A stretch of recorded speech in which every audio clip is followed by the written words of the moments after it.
오늘 하나님께서 우리에게 주신 말씀은 마태복음 19장 16절에서 22절 말씀입니다.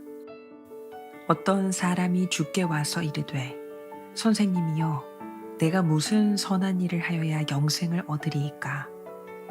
예수께서 이르시되 어찌하여 선한 일을 내게 묻느냐? 선한 이는 오직 한 분이시니라.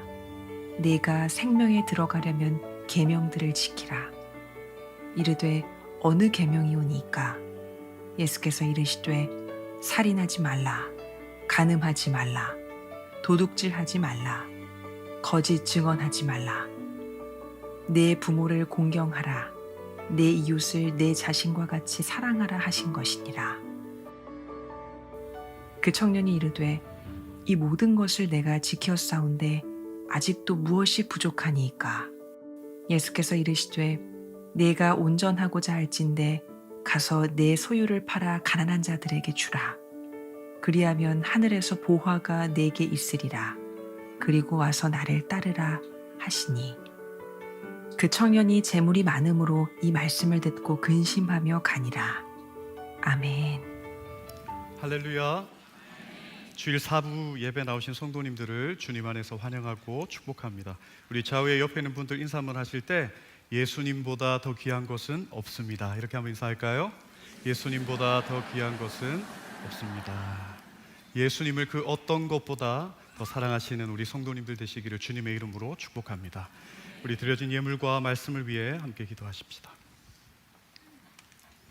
사랑의 하나님, 죄와 사망의 법에서 우리를 해방시켜 주심에 감사합니다.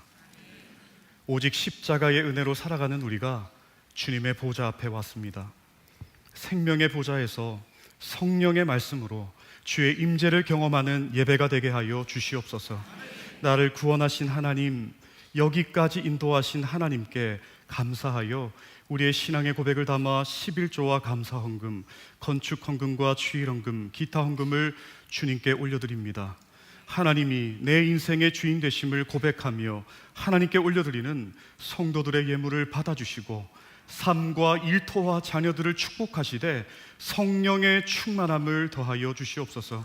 특별히 담임 목사님과 설립 목사님 여름 안식의 시간들을 통해 하나님과 깊이 동행하게 하시고 영적인 재충전을 통해 하반기 사역도 능히 감당하실 수 있도록 인도하여 주시옵소서. 예배 가운데 임재하셔서 성령 말씀하실 성령 하나님을 기대하며 존귀하신 예수님의 이름으로 기도합니다. 아멘. 우리 오늘도 주님의 십자가 뜨겁게 사랑하시는 우리 성도님들은 함께 아멘 하십시다. 아멘입니다. 제가 2달 전에 종합 건강검진을 받았습니다. 검진을 앞두고 저를 두렵게 하는 것이 한 가지 있었습니다.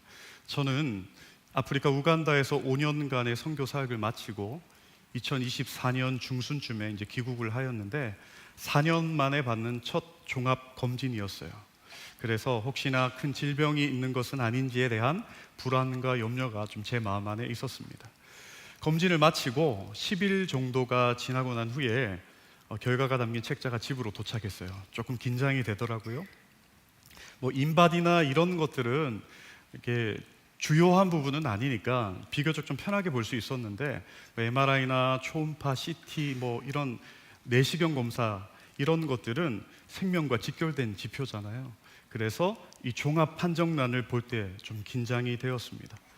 감사하게도 몇 가지 작은 경고 외에는 큰 문제는 없었습니다. 그런데 만약에 그 검사 결과에 췌장암 초기라는 만약에 진단이 적혀 있었다면 제 삶이 어떻게 됐을까요?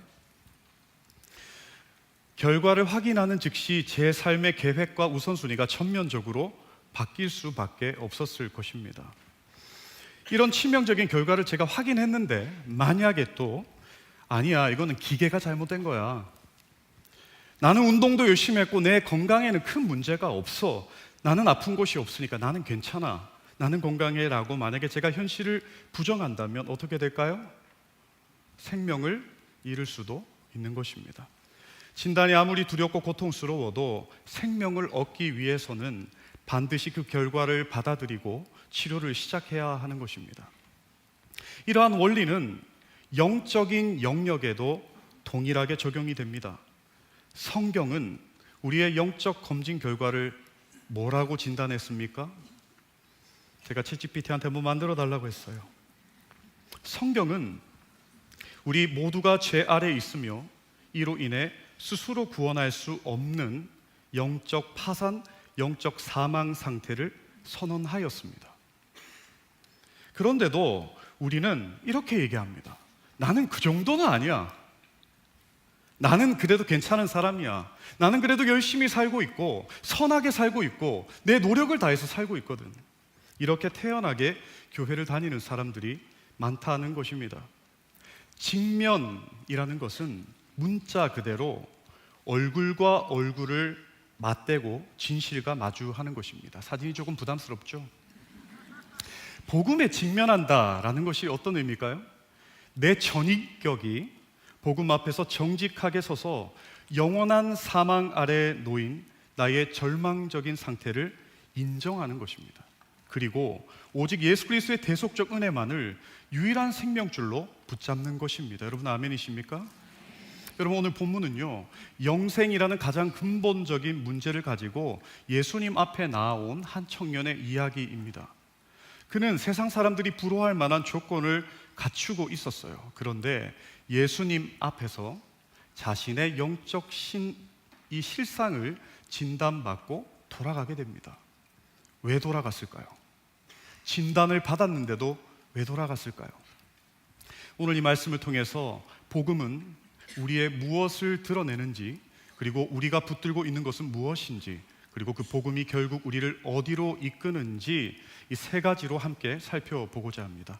이 말씀이 우리의 영혼을 비추는 빛이 되어서 십자가 앞에 철저히 직면하고 영생을 누리는 여러분 되시기를 주님의 이름으로 축복합니다.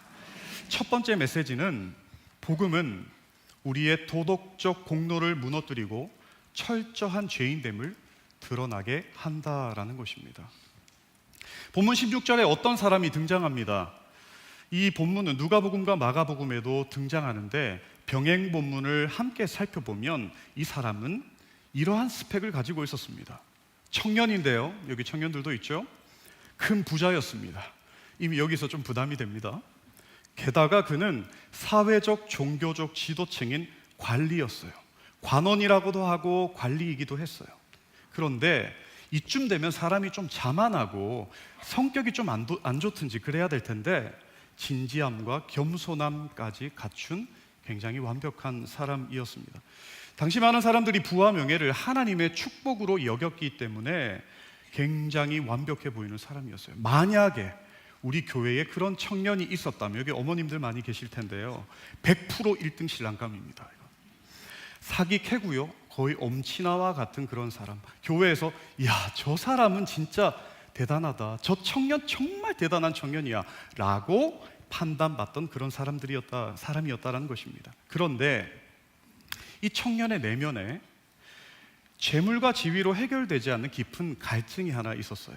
그래서 그는 예수님께 달려와서 무릎을 꿇고 16절로 이렇게 질문합니다. 우리 같이 한번 읽어볼까요? 선생님이여, 내가 무슨 선한 일을 하여야 영생을 얻으리이까?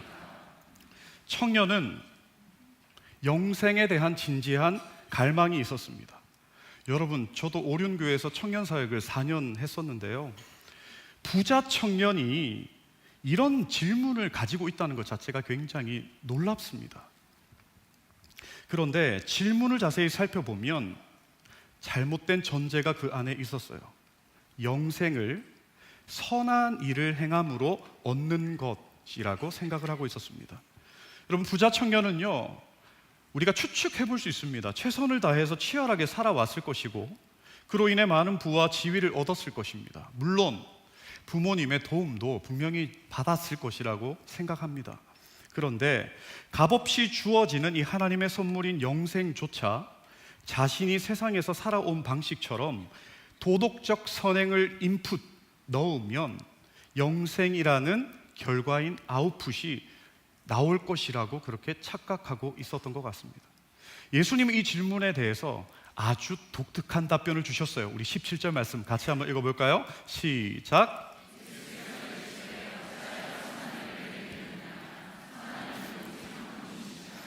내가 생명에 들어가려면 계명들을 지키라. 대답을 잘 한번 보세요. 대답이 뭔가 동문서답 같이 느껴집니다. 영생을 물어봤는데 영생에 대한 답변은 하시지 않으셨어요. 그런데 잘 살펴보면 청년의 이 질문 속에 담긴 근본적인 오류를 예수님께서 바로잡고 계시는 거예요. 청년은 자신이 무엇이 선한지를 판단할 수 있다고 생각했습니다. 다시 말하면 선의 기준을 자신이 가지고 있었다라는 거예요. 예수님은 먼저 그 기준에 대해서 이야기를 하고 있는 거예요. 청년은 자신의 생각과 행동을 기준으로 자기가 선할 수 있다고 생각했지만 예수님은 선의 절대적인 기준이 너의 생각과 판단이 아니라 하나님이심을 선언했습니다. 그리고 그를 완전한 계명 앞에 세우시면서 생명에 들어가려면 하나님의 계명들을 지켜라 라고 하셨습니다. 여러분, 이 말씀은 율법을 지키면 인간이 스스로 구원을 얻을 수 있다는 그런 뜻이 아닙니다. 오히려 완전한 순종을 요구하는 하나님의 계명 앞에서 청년이 자신의 의로는 결코 생명에 이를 수 없음을 드러내시려는 의도였습니다. 청년은 여기서 사실 멈춰야 했어요. 예수님의 의도를 파악하고 이렇게 물었어야 합니다. 주님, 제 선함의 기준이 잘못되어 있었네요. 저의 선한 행동으로는 영생에 이를 수 없다는 것을 제가 알았습니다. 혹시 저에게 다른 영생의 길이 있습니까? 라고 물어보았어야 했는데 그 청년은 조금도 물러서지 않고 다시 18절로 예수님께 묻습니다. 같이 한번 읽어볼까요? 이르되 어느 계명이오니까? 어떤 것을 말씀하시는 거예요? 영어 성경은 which one? 어떤 거요? 여러분, 이 청년의 대답에서 굉장한 자신감과 당돌함이 느껴지지 않습니까? 여러분, 이 정도 대답하는 것도 어려워요. 누가 이렇게 대답할 수 있겠습니까? 그런데 예수님은 그의 내면을 잘 알고 계셨기 때문에 그를 더 깊이 직면시키면서 18절과 19절로 이렇게 답변하셨어요. 우리 같이 한번 읽어볼까요? 시작.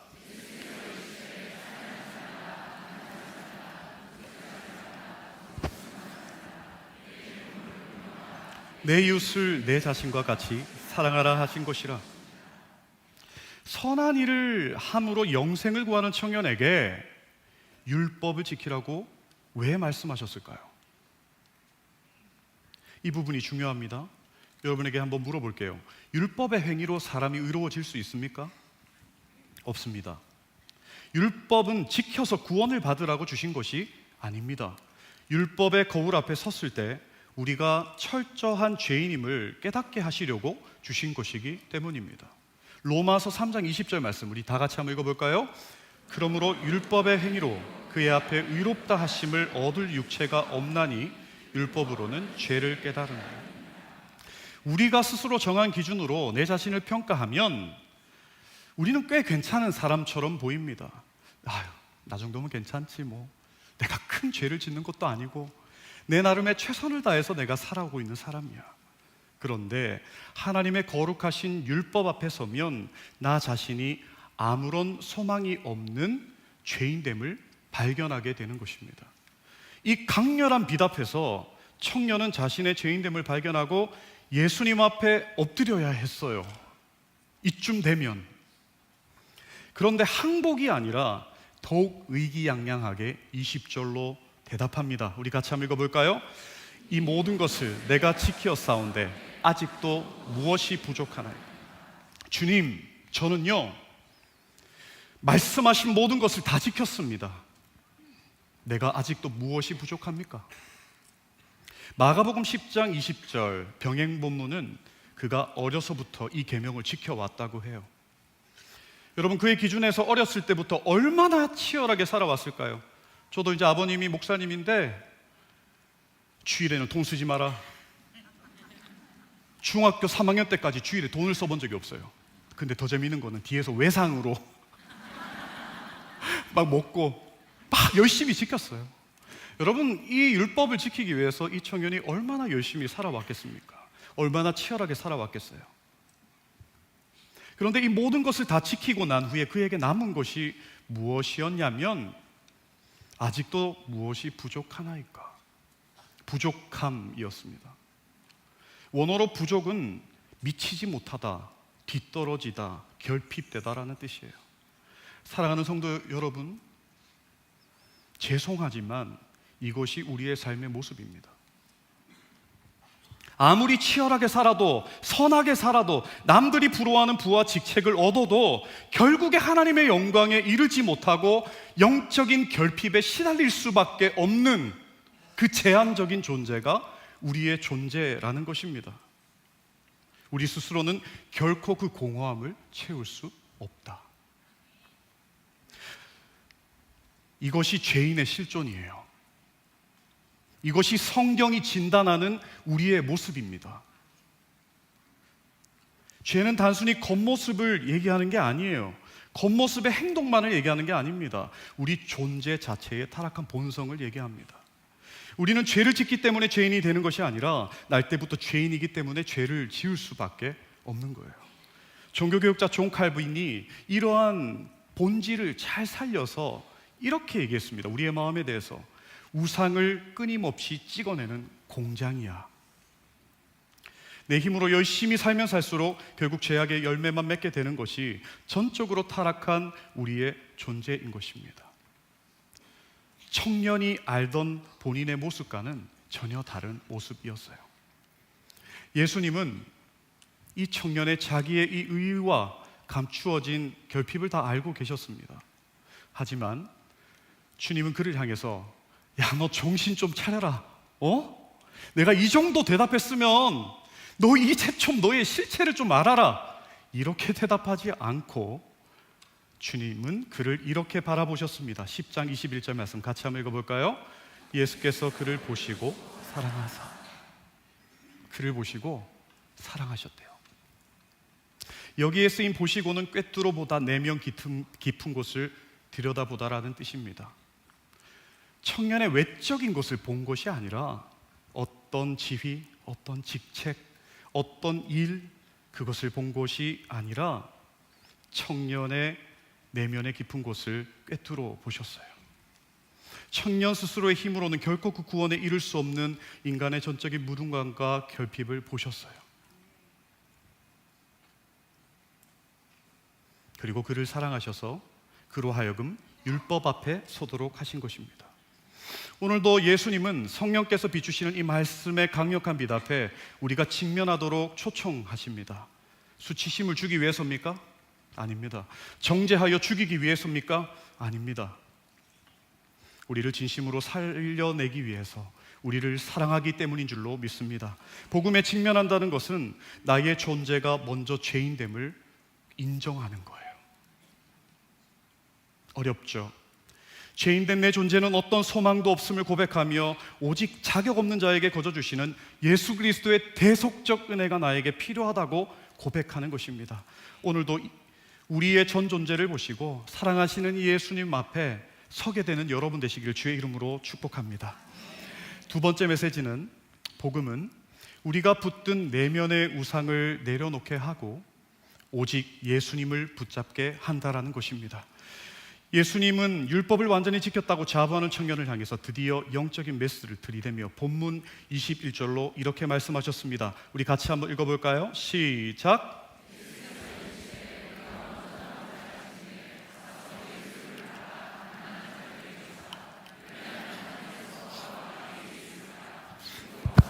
나를 따르라 하시니 내가 무엇이 부족합니까? 라고 묻던 청년에게 충격적인 답변을 주셨는데, 너 정말 영생을 원하니? 그러면 네가 가지고 있는 그 소유, 그 물질 다 팔아서 가난한 자들에 나눠주고 나를 따라와 라고 말씀하셨어요. 이 말씀은 재산을 바치면 영생을 얻을 수도 있다는 또 다른 행위 구원의 교리가 아닙니다. 청년이 정말 움켜쥐고 있었던 그 마음 안에 열심을 가지고 오늘날로 따지면 교회도 나오고 헌신도 하고 많은 일들을 감당했지만 그 마음 안에 있던 깊은 우상을 들추어내시는 메스와 같은 질문이었습니다. 이렇게 물은 거예요. 네가 정말 원하는 게 뭔데? 너 정말 원하는 게 영생이야? 아니면 재물이야? 영생을 갈망하며 예수님께 달려와 무릎을 꿇은 그의 표정이 처음으로 굳어졌습니다. 진지하게 나왔던 그였는데 깊은 탄식이 그에게서 처음으로 흘러나왔습니다. 병행 본문은 이 순간을 이렇게 표현하고 있습니다. 23절 같이 한번 읽어볼까요? 그 사람이 큰 부자이므로 이 말씀을 듣고 심히 근심하더라. 청년은요, 처음으로 신앙과 실제의 삶이 충돌하는 순간을 맞이했습니다. 그는 어려서부터 이웃과 관련된 계명을 잘 지켜왔다라고 이야기를 했습니다. 그러나 막상 자신의 소유를 가난한 이웃과 나누라는 그 말씀 앞에서는 움직일 수가 없었습니다. 그의 문제가 뭘까요? 그의 문제가 단순히 재산이 많다는 데 있지 않습니다.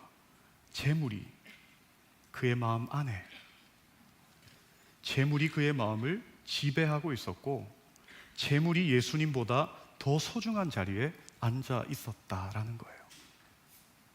그것을 처음으로 직면한 겁니다. 잘 감추고 열심히 두 가지를 병행하며 달려왔는데 예수님은 두 개가 병행될 수 없다. 너 정말 원하는 게 뭐야? 라고 질문하고 있는 거예요.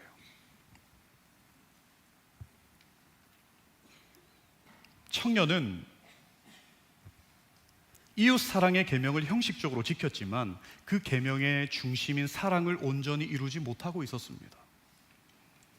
더 나아가 재물을 내려놓지 못했다는 그 사실은 결국에는 그가 하나님을 마음과 뜻과 힘을 다해 사랑하지 못하고 있었음이 드러나게 된 것이라는 거예요. 그는 하나님보다, 이웃보다, 영생보다 재물을 더 안전하고 귀하게 여기고 있었습니다. 이 부자 청년의 내면과 그 순간의 긴장감을 잘 보여주는 그림이 하나 있습니다. 독일 화가 호프만이라는 사람이 1889년에 그리스도와 부자 청년 관원이라는 그림을 그렸어요. 이 그림을 한번 보세요. 이 화가는 청년이 완전 떠난 뒤가 아니라 예수님 앞에서 떠날 것인지 따를 것인지를 고뇌하는 팽팽한 직면의 순간을 그렸습니다. 예수님은 복음으로 초청을 하고 계세요. 뒤에 가난한 자들이 있어요. 청년의 얼굴에는 이 깊은 갈등과 슬픔이 나타나 있습니다. 그가 슬퍼한 이유가 무엇이었을까요? 내가 재산을 잃을 수도 있겠네? 그것이었을까요? 아마도 예수님의 말씀을 통해서 자신이 실제로 사랑하는 것이 무엇인지 드러났기 때문입니다. 마가복음 10장 22절은 이렇게 그의 마지막 모습을 기록합니다. 함께 읽어볼까요? 그 사람은 재물이 많은 고로 이 말씀을 인하여 슬픈 기색을 띠고 근심하며 가니라. 이 팽팽한 긴장감 속에서 그렇게 영생을 갈망하면서 나아왔는데 그가 내린 결단은 근심하며 돌아가는 것이었어요. 예수님을 따르고 싶었는데 재물까지 내려놓으면서 따르고 싶지는 않았습니다. 복음은요, 우리의 삶의 가장 깊은 곳에서 우리가 붙들고 있는 것이 무엇인지를 드러냅니다. 복음은 우리가 말로 고백하는 신앙이 아니라 실제로 무엇을 가장 사랑하고 무엇을 두려워하고 무엇을 의지하는지를 묻습니다. 누군가에게는 재물일 수 있지만 누군가에게는 자녀일 수도 있고요. 누군가에게는 지위와 명예일 수도 있고요. 누군가에게는 사람의 인정일 수도 있고요. 자신의 계획과 자존심이 우상이 될 수도 있다라는 겁니다. 그런데 복음의 핵심은요, 버려라라는 곳에 있지 않습니다. 여러분 아멘 하십시다. 예수님의 말씀에서 가장 중요한 표현은 19장 21절이에요. 우리 같이 한번 읽어볼까요? 시작. 그리고 와서 나를 따르라. 사랑하는 성도 여러분, 복음은 버리라는 명령이 아닙니다. 복음은 예수 그리스도를 얻으라는 초청인 줄로 믿습니다. 사랑하는 성도 여러분, 오늘 우리 주님께서 우리의 마음 깊은 곳에 숨겨진 우상을 드러내실 때에 외면이 아니라 직면하시는 여러분 되기를 축복합니다. 우상을 내려놓고 빈손으로 남는 것이 아니라 세상의 모든 것보다 더 귀하신 예수 그리스도를 얻는 것인 줄로 믿습니다. 오직 예수님을 우리의 생명과 주인으로 붙드는 여러분 되시기를 주의 이름으로 축복합니다. 세 번째 함께 나눌 메시지는 가장 중요한 메시지입니다. 우리 같이 한번 읽어볼까요? 시작. 복음은 인간의 공로가 아니라 오직 은혜의 나라로 우리를 초대하시는 그 이야기가 바로 복음입니다. 사실 오늘 본문은 여기서 끝이 납니다. 그런데 실제 이야기는 이 안에서 끝나지가 않았어요. 재물을 포기하지 못하고 근심하며 돌아가는 부자 청년을 예수님이 보고 계셨을 거 아니에요, 그죠? 그리고 부자 청년이 떠나갔어요. 시야에서 그 부자 청년이 사라지자 제자들에게 예수님이 충격적인 말씀을 하셨습니다. 우리 23절과 24절 한번 보세요. 화면을 보면 어떤 이야기냐면 그 청년이 가는 것을 보고 제자들에게 부자는 천국에 들어가기 힘들어. 낙타가 바늘구멍으로 들어가는 것처럼 어려운 거야. 여러분, 제자들이 충격을 받았어요. 왜냐하면 당시 사람들의 눈에 이 부자 청년은 하나님의 나라에 가장 가까워 보이는 사람이었어요. 교회에 왔는데 누가 봐도 저 사람은 천국 갈 것 같은 사람, 조심스럽긴 하지만 저 사람은 정말 천국 가야 될 것 같은데 예수님이 저 사람 천국 들어가기 어렵겠다 라고 이야기를 듣게 된 거예요. 어려서부터 하나님의 계명을 철저하게 지켜온 사람을 향해서 이야기했습니다. 그 사람도 하나님의 나라에 들어갈 수 없다고 하니까 제자들이요 깜짝 놀라가지고 이렇게 묻습니다. 우리 25절 말씀 같이 한번 읽어볼까요? 시작. 그렇다면 누가 구원을 얻을 수 있으리까? 영생을 얻는 이야기, 구원을 얻는 이야기가 부자 청년이 돌아간 걸로 끝나지 않고 논쟁이 계속되고 있어요. 이 질문에 대해서 예수님이 어떻게 대답하는지 아세요, 여러분? 복음의 핵심을 말씀하세요. 마태복음 19장 26절 우리 같이 한번 읽어보겠습니다. 예수께서 그들을 보시고 이르시되 사람으로서는 할 수 없으나 하나님으로서는 다 하실 수 있느니라. 아멘입니까? 구원이란 사람의 어떤 행위나 선함으로 되는 것이 아니라 하나님께서 이루신다라는 이야기입니다. 하나님의 주권적인 은혜로만 가능하다라는 이야기예요. 이 이야기를 듣고 또 우리 베드로 형님이 가만히 있을 수 없어요. 우리 베드로 형님이 이렇게 흥분하면서 질문합니다. 19장 27절을 한번 읽어볼까요? 이에 베드로가 대답하여 이르되 보소서 우리가 모든 것을 버리고 주를 따라싸운데 그런즉 우리가 무엇을 얻으리이까? 이런 표현입니다. 저는 베드로는 아니지만 연기를 하면 그렇습니다. 주님, 저 부자 청년 가는 거 보셨죠? 저 부자 청년은 재물을 버리지 못했어요. 예수님을 따라오지는 못했어요. 그런데요, 주님, 우리 지금 함께하는 이 제자들, 저희는 저 부자 청년과 다릅니다. 저희는 배도 버렸고요, 생업도 버렸고요, 그물도 버리고 주님을 따르고 있습니다. 그러면 그런 우리에게는 어떤 보상이 있습니까? 연기 괜찮았나요? 충격적인 것은 이 말을 한 베드로도 여러분 잘 한번 보세요.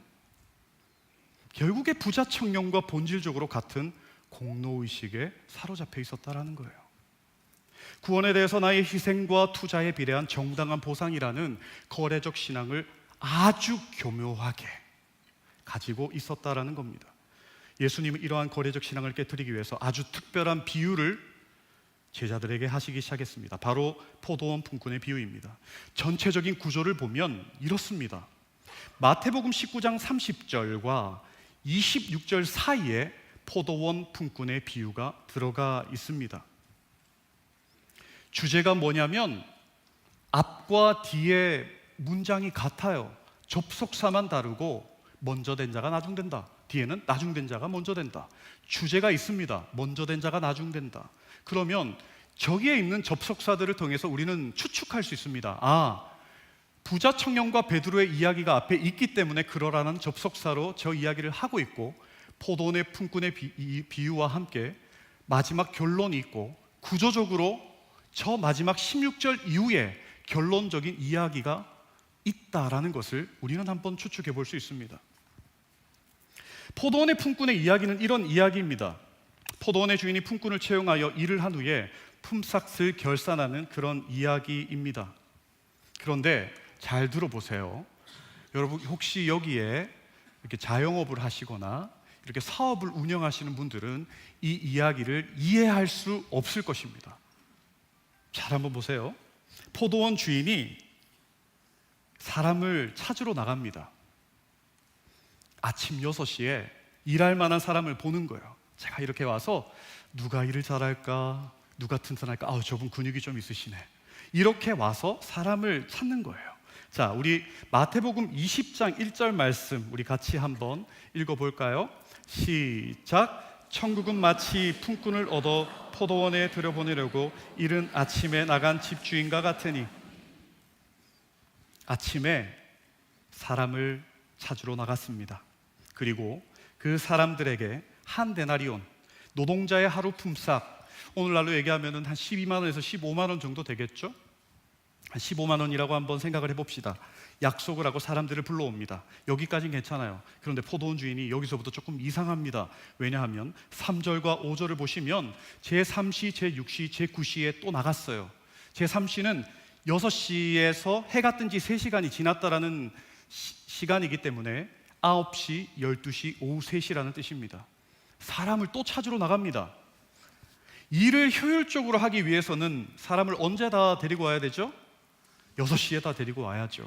그런데 이 사람이 이때 또 데리고 나가서 사람을 데려오는 거예요. 조금 이해가 되지 않습니다. 더 이상한 건 일을 마치기 1시간 전인 제11시 오후 5시에도 사람을 찾으러 나갔다는 거예요. 제정신이 아닌 것 같습니다. 자, 6절 말씀을 제가 읽고 7절 말씀은 여러분들이 읽어보겠습니다. 제11시에도 나가보니 서 있는 사람들이 또 있는지라 이르되 너희는 어찌하여 종일토록 놀고 여기 서 있느냐. 7절입니다.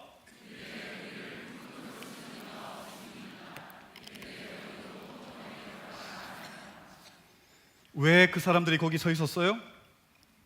품꾼으로 써주는 이가 없으니까. 왜 안 써줬을까요? 비실비실하니까, 몸이 아프니까, 흠이 있으니까. 여러분, 1시간 전에 사람을 태워서 그 포도원으로 이동해서 그 사람에게 일을 가르쳐주고, 여러분 그 사람들이 실질적으로 얼마를 일할 수 있을까요? 여러분, 제가 예전에 한 20살 때 대구 지하철 2호선 공사할 때 제가 막일, 노가다를 한 적이 있었어요. 마지막 1시간 전에는 아저씨들이 이렇게 얘기해요.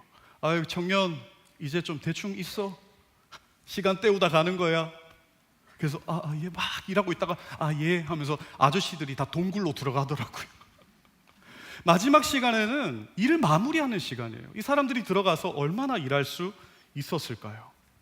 그런데 놀라운 것은 이 1시간 전에 그 사람들이 포도원으로 들어오게 됩니다. 그리고 결산의 시간이 되었습니다. 가장 늦게 온 사람부터 하루 일당을 주기 시작합니다. 충격적입니다. 5시에 온 그 사람들이 얼마를 받았을까요? 15만 원, 한 데나리온을 받게 됩니다. 이 광경을 지켜보던 오전 6시에 온 일꾼들, 여러분 막일, 노가다 이런 것 중에 예전에 제 20대 때 기억이 나는 것은, 요하나 조심해, 저희 교회 형님이 얘기했어요. 반일로 끌려가면 죽는다 그랬어요, 저한테. 그러니까 많은 공사 현장들이 있는데 이 뭐 농어촌이나 반일로 끌려가면 일이 고대다른, 하루 종일 일한다라는 거예요. 아침 6시에 와서 땡볕에서 하루 종일 그 일한 사람들이 옆에 1시간 일한 그 사람이 15만 원 받는 걸 봤어요. 왜? 봉투를 열어보니까 확인하지 않겠어요? 기대감이 부풀었어요. 야, 저 사람이 한 데나리온이면 나는 얼마야? 50만 원은 받을 수 있겠다. 자기 나름대로의 그런 기대감이 있었을 겁니다. 그리고 그들이 봉투를 받게 되는데 그들도 얼마를 받게 되었냐면 한 데나리온인 15만 원을 받게 되었습니다. 그 사람들이 깜짝 놀랐어요. 그래서 성경을 보면 원망하면서 화를 내기 시작합니다. 아니 어떻게 이럴 수 있습니까?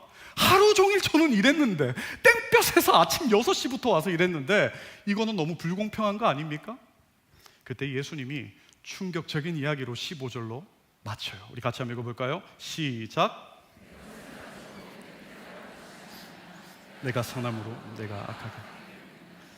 예수님이 이렇게 얘기하는 거예요. 나는 잘못한 것이 없다. 나는 너와 한 데나리온을 약속했는데 이게 내 뜻이야. 그리고 나는 선하다라고 얘기해요. 어디서 많이 들어봤죠? 오늘 우리가 설교를 들을 때 가장 먼저 들었던 선의 기준을 다시 한번 이야기를 합니다. 여러분에게 한번 물어볼게요. 이제 여러분, 이 이야기가 공평하다고 생각하십니까? 자, 여러분 한번 대답해 보세요. 집주인은 공정한 사람입니까? 선한 사람입니까? 자, 대답을 안 하시니까, 자, 강단을 기준으로 이쪽 왼쪽 편에 있는 모든 분들은 죄송하지만 아침 6시에 온 분들이에요. 하루 종일 땀 흘리면서 일하신 분들. 자, 그리고 이쪽에 있는 분들은 오후 5시에 온 사람들. 보니까 좀 몸이 빈약하고 아픈 사람도 있는 것 같아요. 5시에 왔어요. 제가 다시 한번 물어볼게요. 이 주인은 선한 사람입니까? 여긴 네, 막 이렇게. 여기는 저기 어른 한 분이 여러분, 답이 달라졌어요. 왜냐하면 기준입니다. 기준. 내가 나를 누구로 생각하느냐에 따라 이 이야기가 전혀 다른 이야기가 된다라는 거예요. 내가 오전 6시에 와서 하루 종일 고생하며 일한 사람이라면 이 이야기는 정말 불공평하고, 야, 이게 말이 돼? 저기 지금 20분, 야 10분, 어떤 사람은 일도 못했어. 몸이 안 좋아가지고. 근데 나하고 똑같이 한 데나리온을 받는다고? 불공정한 이야기지만 여기 있는 사람은요, 땡 잡은 얘기예요. 사실 또 가고 싶어. 내일도 거기 가고 싶고, 감사하고 기쁘고 눈물 나는 이야기입니다. 왜? 내가 원래 일할 수 없었는데 내 몸이 다쳤거든요. 몸이 연로하거든요. 내가 흠이 있는 거거든요. 아무도 품꾼으로 나를 써주지 않았는데 누군가 나를 써줬기 때문에 기쁘고 은혜로운 이야기인 것입니다. 오늘 성경 본문은 철저하게 예수님의 의도대로 계속 진행이 되고 있어요. 제자들에게 처음부터 보여주고 싶었던 것은 무엇이냐면 기준입니다. 사랑하는 성도님들, 누가 정말로 6시에 온 사람들일까요? 누가 먼저 온 사람들일까요? 찬양팀 정말 고생 많이 하죠. 직원들도 아침 일찍부터 와서 밤늦게까지, 아침에 와서 가장 늦게 가는 직원들도 있고, 우리 간사님들도 있고, 교사도 있고, 순장도 있고, 목자도 있고. 우리가 6시에 온 사람일까요? 중직자입니까? 목사입니까? 아니면 아프리카, 우간다 선교사들입니까? 오늘 본문은 16절로 끝나지 않고 17절부터 정말 먼저 온 자를 소개합니다. 가장 먼저 오셔서 참으로 수고한 분이 누구인지를 알려주고 있는 거예요. 우리 18절과 19절 말씀 같이 한번 읽어볼까요? 시작. 보라, 우리가 예루살렘으로 올라가노니 인자가 대제사장들과 서기관들에게 넘겨지매 그들이 죽이기로 결의하고 이방인들에게 넘겨주어 십자가에 못 박게 할 것이나 제3일에 살아나라. 예수님의 세 번째 십자가 순환 예고가 여기에 들어가 있습니다. 정말 먼저 오신 분, 그 이야기를 하고 싶은 거예요. 정말 먼저 오신 분이 누굴까? 성경은 조롱받고 채찍에 맞고 십자가에 죽고 부활하신 예수님이라고 이야기를 하고 있습니다. 창세 전부터 계셨던 분, 창세 전부터 우리의 구원을 계획하셨던 분, 하늘 보좌를 버리고 이 땅에 오셔서 온갖 고난과 조롱을 받으며 십자가에 못 박혀서 하나님의 모든 진노를 받아내신 분, 십자가에 달려 죽으시고 부활하셔서 이 모든 구원의 은혜를 당신이 계획하시고 당신이 이루신 그 구원의 은혜를 우리에게 주신 분이 예수님이십니다. 알파와 오메가 되신 분, 처음이셨지만 나중 되신 분, 우리 예수님인 줄로 믿습니다. 이 전체 문맥은 28절에 절정을 이루며 결론을 이렇게 내고 있습니다. 우리 같이 한번 읽어볼까요? 인자가 온 것은 섬김을 받으려 함이 아니라 도리어 섬기려 하고 자기 목숨을 많은 사람의 대속물로 주려 함이라. 사랑하는 성도님들에게 이제 다시 한번 물어볼게요. 이 대속의 은혜 앞에, 십자가의 죽음과 부활 앞에, 모든 고난을 받으신 주님 앞에 여러분은 몇 시에 온 사람들입니까? 오전 6시라고 얘기할 수 있어요. 영원이라는 그 시간 속에 태초 전부터 우리의 구원을 계획하시고 그 모든 구원을 십자가와 부활로 이루신 그 주님의 공로 앞에 여러분이 9시에 왔다라고 얘기할 수 있나요? 12시요? 3시요? 5시요? 한 게 없는데 우리는 그분이 다 이루신 복음을 죄인된 우리가, 품꾼의 가치가 전혀 없던 우리가 오직 은혜로 받게 된 줄로 믿습니다. 우리가 영생을 얻은 것은 우리의 열심 때문이 아니에요. 우리의 선행이나 헌신 때문도 아닙니다. 오직 십자가의 공로 때문인 줄로 믿습니다. 그래서 그 사람에게는요, 늘 감사가 있어요. 아까 이쪽 편이었죠? 생각만 하면은 감사한 거예요. 너무 고마운 거예요. 나 같은 사람을 불평할 수 없어요. 원망할 수 없어요. 기쁨과 감사가 내 안에 터져 나오는 것입니다. 사랑하는 여러분, 여러분의 공로를 내려놓고 여러분의 헌신도 내려놓고 오직 예수 그리스도의 십자가 공로만을 의지하여 온전한 한데나리온인 구원의 은혜를 소유하시는 여러분 되시기를 주의 이름으로 축복합니다. 말씀을 맺고자 합니다. 사랑하는 성도님들, 이 십자가의 완전한 복음 앞에 서보신 적이 있습니까?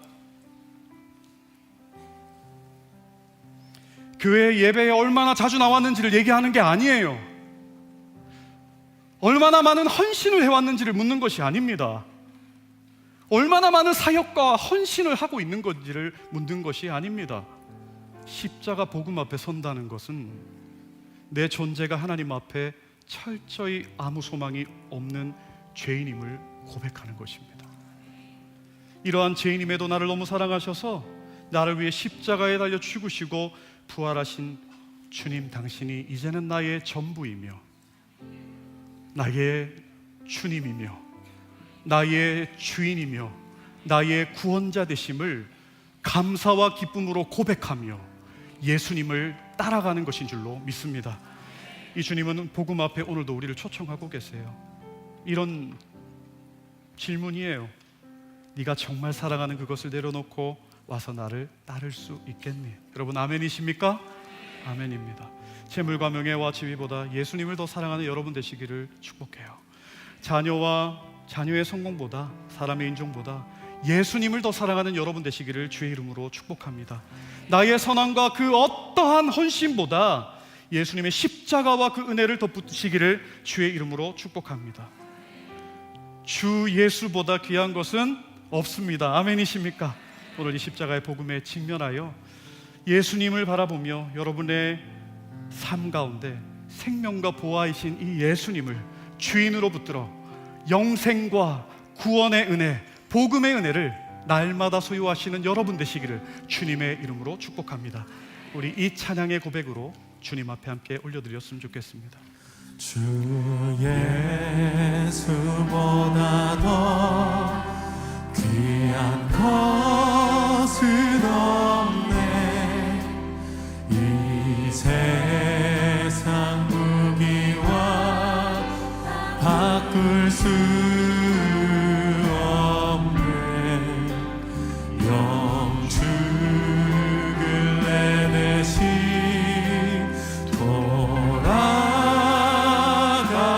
돌아가신 그 놀라운 사랑 잊지 못해. 2절입니다. 주 예수보다 더 귀한 것은 이 세상 명예와 이 세상 명예와 바꿀 수 없네. 이전에 즐기던 세상이고 주 사랑하는 고백합시다. 내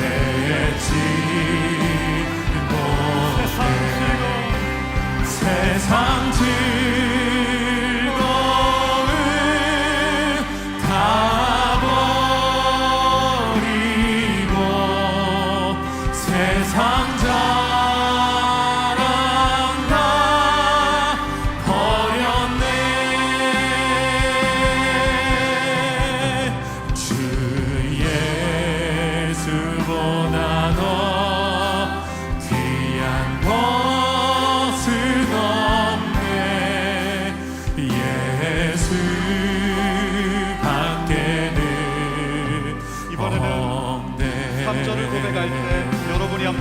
고백합시다.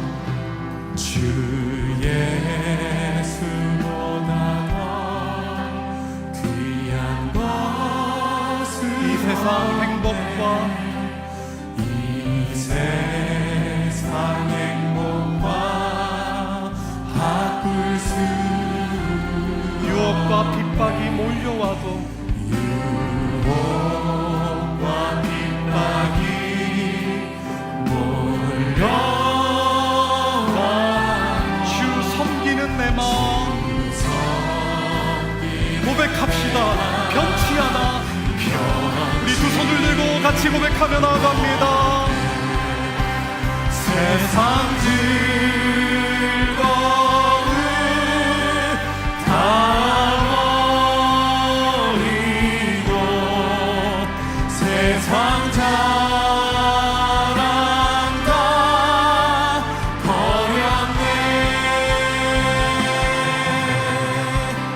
주 예수보다 더 귀한 것은 없네. 예수밖에는 우리 주신 말씀 가슴에 새기며 함께 기도하십시다. 먼저는 교회 섬긴 가운데 있는 분들을 위한 기도입니다. 사랑하는 여러분, 십자가의 복음에서 멀어지면 6시에 나온 일꾼처럼 불평하고 원망하게 되는 거예요.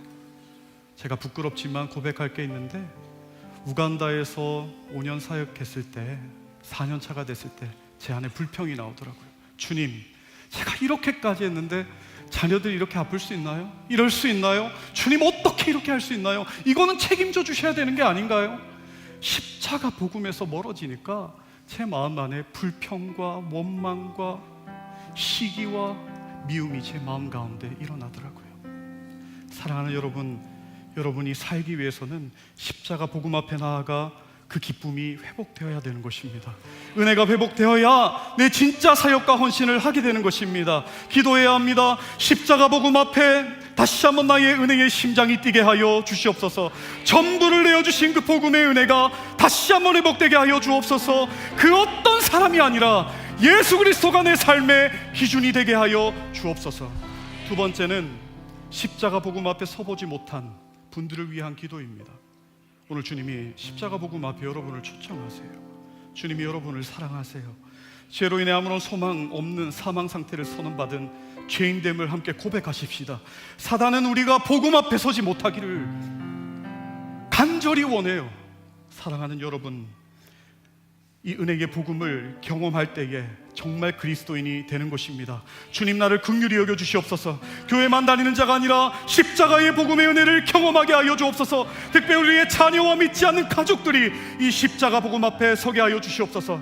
주님, 사람으로서는 할 수 없지만 하나님으로서는 할 수 있는 줄 믿사오니, 이것이 복음의 은혜인 줄로 믿사오니, 주님, 우리를 긍휼히 여겨 주시옵소서. 우리 주님의 이름 한번 찾고 기도하며 나아갑니다. 주여,